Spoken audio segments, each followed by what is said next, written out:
नमस्कार सर्वांना. श्री स्वामी समर्थ. मी रोहिणी. माझ्या मराठी ब्लॉगमध्ये तुमचं खूप खूप स्वागत आहे.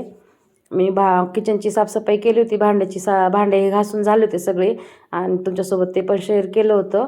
पण आता खिडकी साफ केलेली होती आणि फ्रीज पण साफ केलं होतं. व्हिडिओ करून ठेवला होता पण एडिटिंग करायला वेळ भेटला नव्हता, म्हणून मग आज एडिट करून तुमच्यासोबत शेअर केला तो व्हिडिओ आवडला असेल तर लाईक करा, शेअर करा, सबस्क्राईब करा ताईंनो. खिडकी धुण्यासाठी मी गरम पाण्याचा वापर केला. जास्त पण गरम पाणी नाही घ्यायचं, थोडं कोमटच पाणी घ्यायचं आणि त्यात आपला खायचा सोडा आणि आपलं भांड्याचं लिक्विड टाकायचं आणि मग ते कोमट असलेलंच पाणी, कोमट आहे तोपर्यंतच पाणी ते जाळीवर टाकून घ्यायचं. आपली किचनवर जाळी असल्यामुळं, गॅसच्या जवळच जाळी असल्यामुळं, खिडकी असल्यामुळं खूप तेलकट होते. सगळी तेलकट फोडणी दिलेलं हे आपलं भाज्यांची फोडणी दिलेली सगळं त्याच्यावर जाऊन बसतं आणि बाहेरून धूळ पण येते त्याच्यामुळं आणि जरा चिकट थर तयार होतो. म्हणून म्हणलं आज खिडकी पण साफ करून घ्यावं. मग कोमट पाणी टाकून ठेवलं होतं आधी भिजायला आणि मग पुरा तोपर्यंत काचा पण घासून घेतलं. काचांवर पण तेच थोडं कोमट पाणी टाकलं होतं. काचांवर पण थोडं थोडं आपलं तेलकट उडालेलं असतं ना, म्हणून मग ते काचांवर पण थोडं थोडं कोमट पाणी टाकून ठेवलं होतं मी. मग ते काचा पण घासून घेतले आणि फिल्टरचं कव्हरवर पण तेलकट उडालेलं असतं. तेलकट चिकट झालं होतं असं ते कव्हर पण. मग ते पण काढून घेतलं, ते पण धुवावं म्हणलं, म्हणजे आपल्याला फिल्टर पण साफ करता येईल आतून पण. मग ते कव्हर पण काढून धुवायला टाकून दिलं आणि मग तोपर्यंत जाळी पण मस्त भिजली होती. कोमट पाणी टाकल्यामुळं, कोमट पाणी, खायचा सोडा आणि लिक्विड टाकल्यामुळं मस्त अशी जाळी पण भिजली होती.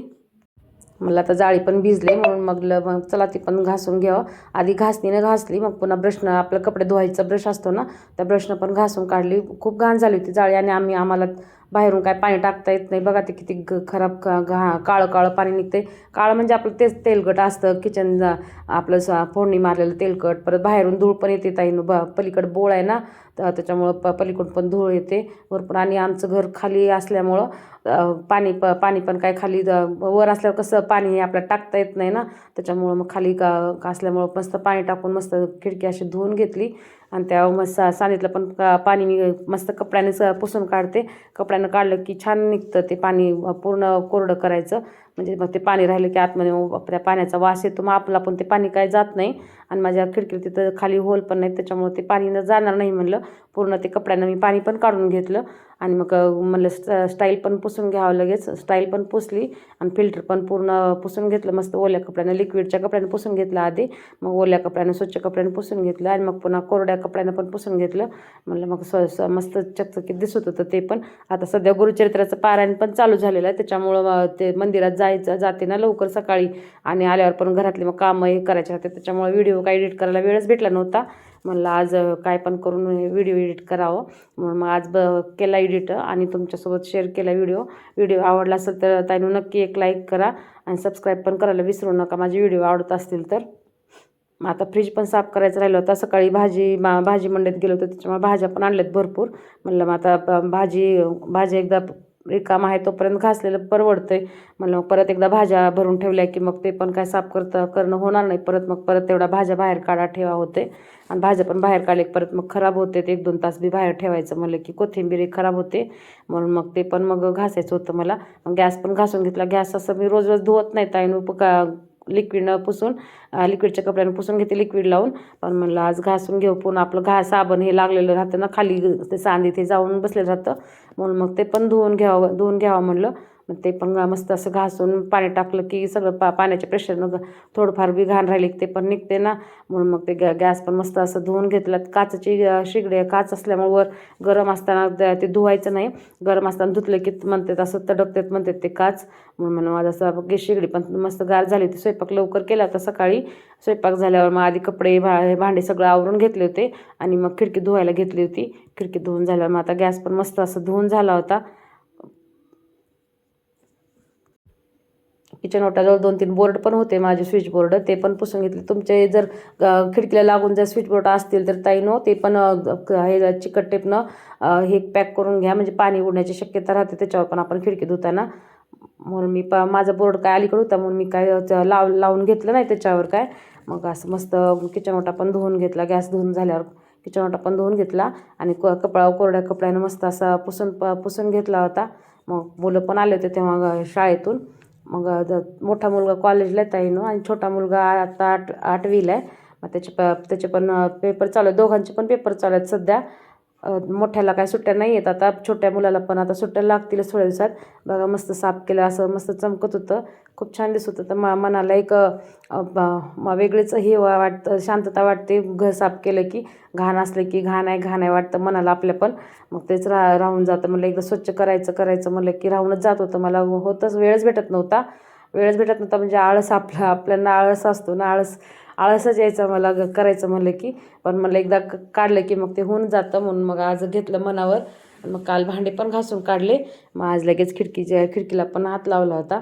म्हणलं मग सगळं एकदा घेतलं की हे होतं. मग फ्रीजमधलं सगळं बाहेर काढून ठेवलं, छोट्या भरण्यात माझ्या. काजू बदाम, परत विलायची पण मी फ्रीजमध्येच ठेवते, खराब होते. आणि कडधान्य पण फ्रीजमध्येच राहतात माझे. ओवा, विलायची, कडधान्य सगळे, मटकी आपलं आणलेलं, किराणा आणलेला. रवा पण मी फ्रीजमध्येच ठेवते, आळ्या लागत नाहीत म्हणून. मग ते पण सर्व काढून घेतले आधी. भाज्या काय 2-3च भाज्या होत्या, ज्या 2च होत्या भाज्या बहुतेक. मग ते पण काढून घेतले. भाज्या म्हणजे एक भाजी होती आणि टमॅटोचा एक डबा होता. आणि दुधाचं पण पातेलं होतं, ते पण सर्व काढून घेतलं फ्रीजमधलं. आणि मग फ्रीजच्या आधी सगळे ते मधले भांडे घासून घेतले. म्हणलं मग फ्रीज साफ करेपर्यंत ते पण सुकतील. म्हणलं मग ते घासून घेतले, लिक्विडच घासले. त्याने मी साबण नाही लावलं ह्याला, म्हणजे आपलं जाड घासणे लावले ना त्याच्यावर स्क्रॅचेस उठतात. म्हणून मी तर ते नरमवाली घासणीनं मस्त घासून काढले. दुधाचे एक ठेवतात पोरं, काय पण आता सध्या पोरं घरी असल्यामुळे काय ना काय उद्योग करत राहतात, सारखं फ्रीजमध्ये हे ठेव ते ठेव करतच राहतात. म्हणून मग ते पण खराब झालं होतं, मला ते पण साफ करून घ्यावं. मग फ्रीजला पण मी थोडंसं खायचा सोडा घेतला होता आणि लिंबू घेतलं तर जास्त काय डाग नाहीत माझा. आता फ्रीजला एखाद्या वेळेस 15 वर्ष झालं माझ्या फ्रीजला, त्याच्यामुळे थोडे असं डाग उठलेत ताईनं आतमध्ये. पोरं लहान असताना काय पण ठेवायचे करायचे. म्हणलं मग ते पण डाग निघतील म्हणून मग लिंबू आणि खायच्या सोड्यानं ते पण डाग आधी सर्व काढून घेतले. थोडं लिंबानं घासून काढले. आणि मग पुन्हा मग त्याला पण लिक्विड लावून पूर्ण फ्रीज असा मस्त साफ करून घेतला. आधी लिक्विड लावली आणि मग पुन्हा ओल्या कपड्यानं 2-3 कपड्यानं पुसून घेतलं की फ्रीज मस्त चकचकीत निघतो ताईनं. बाहेरून पण घासणे म्हणजे ती नरमवाली घासणी ना, लिक्विडनं बाहेरून पण घासून घेतले. म्हणजे हे होते ना, खराब होते, धुळे बसले जाते. मग ते पण साफ करून घेतलं बाहेरून पूर्ण. आणि पाठीमागं पाणी, आतमध्ये बर्फ जमलेलं होतं, ते पण पाणी भरलं होतं पाठीमागचा टप. मग ते पण काढून घेतला. भाज्या आधी सकाळीच धुवून ठेवलेल्या होत्या भाज्या. मग भाज्या पण टमॅटो हे सगळं कोथिंबीर हे निवडायची राहिली होती.